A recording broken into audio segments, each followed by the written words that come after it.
నేను చేసినటువంటి పాపమునకు పరిహారంగా దేవునికి ఏదో ఒకటి చెల్లించుట ద్వారా నా పాపం పరిహారం అవుతుంది అనే అభిప్రాయంతో నేడు సమాజంలో చాలామంది మనుషులు ఒక పక్క పాపం చేస్తూ మరో పక్క పరిహారం ఏదో దేవుడికి ఇస్తున్నామనే తృప్తిలో అసలు పాప భారం తమ మీద ఏమాత్రం లేదు అన్నట్టు బతుకుతున్నారు.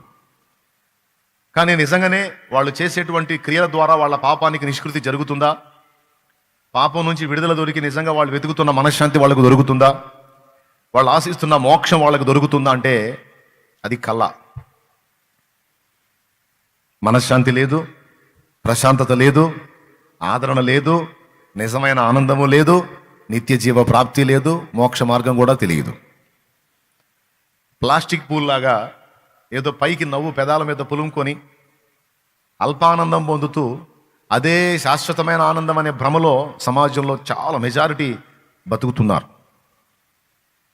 కానీ దేవుని మహాకృపను బట్టి మన మనోనేత్రాలు వెలిగించబడినందున, సత్యదేవుడు మనకు తన్ను తాను ప్రత్యక్షపరుచుకున్నందున మన బ్రతుకులు ధన్యమయ్యాయి. ఎందుకంటే ఏ పాపమైతే ఇహ పర రెండు ప్రదేశాలలో మనకి నాశన హేతువుగా ఉందో, మనశ్శాంతిని, ఆనందాన్ని, సంతోషాన్ని దూరం చేస్తుందో, మోక్షం అంటే నిత్య జీవాన్ని దూరం చేస్తుందో, నిత్య నరకానికి మనల్ని పంపిస్తుందో, ఆ పాప భారం ఇక్కడే దించుకునే అవకాశం దేవుడు మనకు అనుగ్రహించాడు. దేవుని వాక్యాన్ని చదువుకుందాం. బైబిల్ గ్రంథంలో నుండి మత్తయి సువార్త 11వ అధ్యాయము 28వ వచనాన్ని ఒకసారి చదువుతాం. మనందరికీ బాగా పరిచయం ఉన్న వచనం. ప్రయాసపడి భారము మోసుకొనుచున్న సమస్త జనులారా, ప్రయాసపడి భారము మోసికొనుచున్న సమస్త జనులారా, నా యొద్దకు రండి, నా యొద్దకు రండి, నేను మీకు విశ్రాంతి కలుగజేతును. నేను సాత్వికుడను, దీన మనస్సు గలవాడను గనుక మీ మీద నా కాడి ఎత్తుకొని నా యొద్ద నేర్చుకొనుడి, అప్పుడు మీ ప్రాణములకు విశ్రాంతి దొరుకును. దేవునికి స్తోత్రం కలుగును గాక. ప్రభునందు ప్రియులారా, మనం చదువుకున్నటువంటి వాక్య భాగంలో మత్తయి సువార్త 11:28 తెలియని క్రైస్తవుడు ఉండడని నా నమ్మకం. చాలామందికి కొన్ని వచనాలు కంటతా వచ్చిన వచనాలు ఉంటాయి. వాటిలో ఒకటి ఈ ప్రయాసపడి భారము మోసికొనుచున్న సమస్త జనులారా, నా యొద్దకు రండి, నేను మీకు విశ్రాంతి కలుగజేతును. ఏమండి, నేను సాత్వికుడను, దీన మనస్సు గలవాడను గనుక మీ మీద నా కాడి ఎత్తుకొని నా యొద్ద నేర్చుకునుడి, అప్పుడు మీ ప్రాణములకు విశ్రాంతి దొరుకును. ఎలయనగా నా కాడి సులువుగాను నా భారము తేలికగాను ఉన్నవి అన్నాడు. ఇది యావత్ ప్రజానీకానికి దేవుని పిలుపు. ప్రయాసపడి భారము మోసికొనుచున్న సమస్త జనులారా అన్న దానిలో ఒక సంఘమే కాదు, సంఘమునకు వెలుపట అన్యజనులు, సంఘం అందరూ కూడా సమస్త జనులు. ఇందులో జాతి, కుల, భేద, ధనిక, ప్రాంతీయ భేదాలు లేవు. అందరికీ సార్వత్రికంగా ఇచ్చిన పిలుపు ఇది. ఇక్కడ కొన్ని మాటలు మనకు స్పష్టపరుస్తున్నాడు. ప్రయాసపడి అంటే కష్టపడి భారము మోసుకుంటున్న వారలారా అంటే మొత్తానికి ఏదో మోస్తున్నారనేది చెబుతున్నాడు. ఖాళీగా అయితే ఎవరూ లేరు. సమస్త జనులు ఎవరికి తగ్గ భారాన్ని వాళ్ళు మోస్తున్నారు. అందరూ కుటుంబాలు కలిగి ఉన్నారు కనుక కుటుంబ భారం ఒకటి ఉంది. అలాగే కుటుంబం నడవాలి అంటే ఏదో పనో, ఉద్యోగమో, వ్యాపారం ఏదో కూడా చేయాలి. ఆ ఉద్యోగ భారం ఒకటి. అలాగే బాధ్యతల భారం, చదువుకునే పిల్లలకు చదువు భారం. ఏమండి, ఉద్యోగం రాని బిడ్డకి ఉద్యోగం కొరకైన అన్వేషణ భారం. అట్లాగే మరి మామయ్య గారికి అల్లుడి భారం. ఇట్లా అందరూ రకరకాల భారాలు మోస్తున్నారు. ఖాళీగా అయితే ఎవరు లేరు. అయితే ఈ భారాలన్నిటిలోనికి అతిపెద్ద భారం పాప భారం. మిగిలిన ఏ భారాలైనా మనకి భౌతికంగా ఇబ్బంది పెట్టతాయి కానీ శాశ్వతమైనటువంటి ఇబ్బంది అయినది కలిగించవు. మన శరీరంలో ఉన్నంత వరకు బంధాలు, అనుబంధాలు, బాధ్యతలు వగైరాలు ఉంటాయి. ఈ శరీరాన్ని విసర్జించిన నాడు ఏ బంధాలు ఉండవు, అనుబంధాలు ఉండవు, అన్నీ తెంచుకొని వెళ్ళిపోతాం. అంటే ఈ భారాలకి, ఈ ప్రయాసకు ఒక ముగింపు ఉంది. ఎంతవరకు అంటే మనం తనువు చాలించేంత వరకు ఈ భారాలు నడుస్తాయి. తనువు చాలించిన తర్వాత ఇంకా అంత సైలెంట్గా నిద్రపోవటమే అన్నట్టు ఉంటుంది. ఇంకెవరు పిలిచినా మనం పలకం, ఎందుకంటే వాళ్ళు పిలిచిందా మనకి వినపడదు కాబట్టి. ఎంత మొత్తుకున్నా పట్టించుకునే పరిస్థితి ఉండదు. ఇప్పుడు మన వాళ్ళని కోల్పోయాం మనం, కొంతమందిని. మనం పిలిస్తే వాళ్ళు పలుకుతారా? లేదు. మన కుటుంబ వ్యవహారాల్లో వాళ్ళు బాధ్యత తీసుకుంటారా? లేదు. వారు తమ తమ ప్రయాసములు మాని విశ్రమించుచున్నారు అన్నాడు. వారు తమ ప్రయాసలు మాని విశ్రమించుచున్నారు. అలాగే ఇక వారు పగపెట్టు కొందరు ప్రేమ చూపరు. ఆకాశము క్రింద జరుగు వాటిలో దేనిలో కూడా ఇక వారికి పాలు లేదు అన్నాడు ప్రసంగిలో. ఓకే, కాబట్టి మనం భౌతికంగా మోసేటువంటి ఈ భారాలన్నీ కూడా మనం ఈ శరీరంలో సజీవంగా ఉన్నంత వరకు మాత్రమే అవి భారాలు, అది ప్రయాస. కానీ సత్యాగ్ కూడా మనల్ని ఎఫెక్ట్ చేసే భారం ఒకటి ఉంది, అది పాప భారం. ఏ భారం? పాప భారం. ఇది మరణానికి ముందే కాదు, మరణం తర్వాత కూడా దీని ప్రభావం వెంటాడుతుంది. కొంతమంది పాపాలు తీర్పుకు ముందుగా వెళ్తున్నాయి, ఏమండి?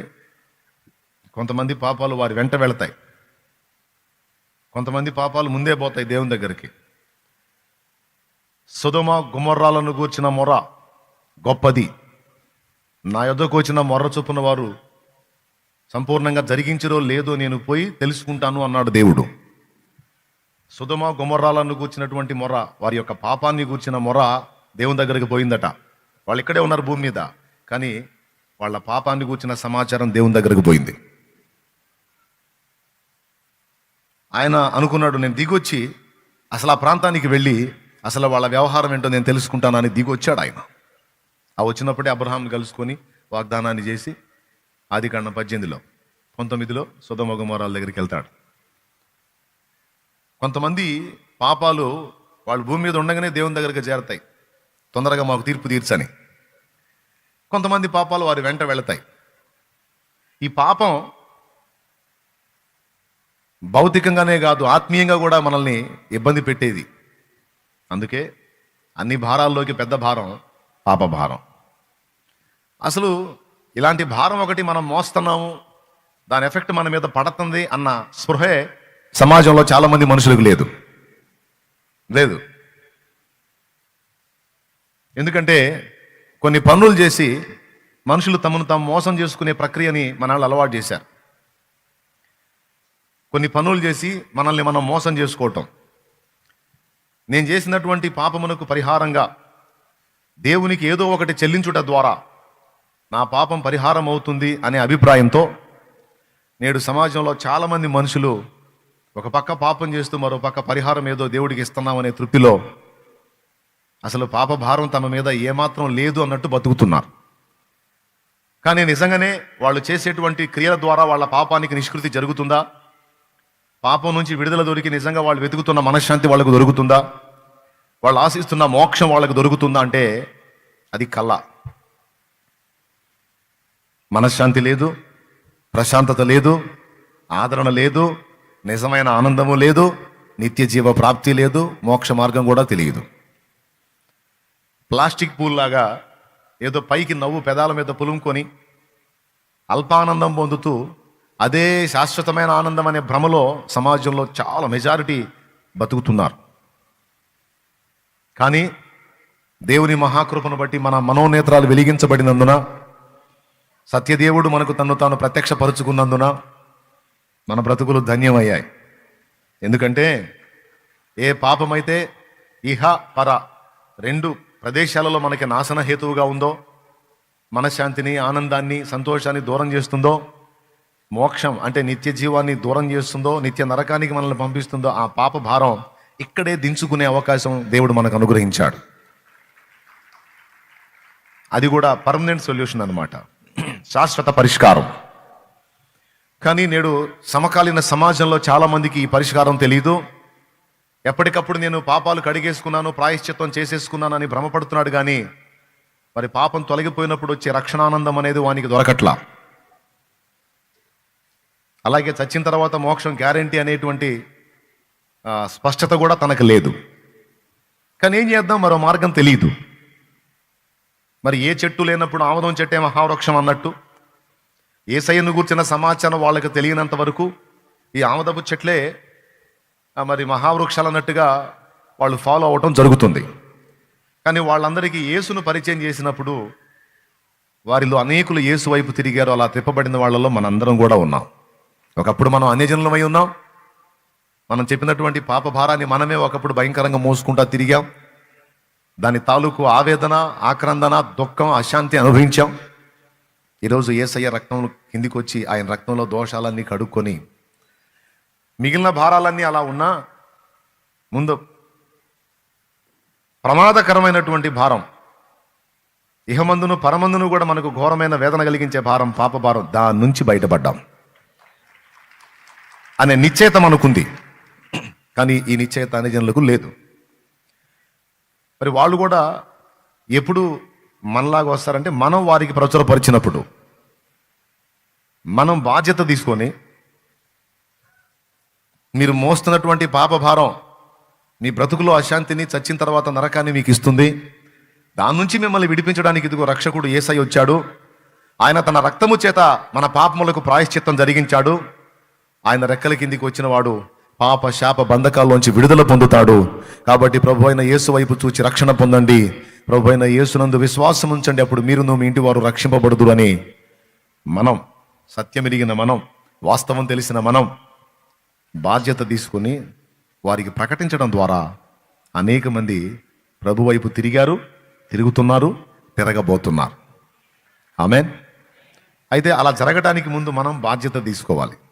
తీసుకున్నప్పుడు పాపం అన్యజనులు విడుదల పొందుతారు.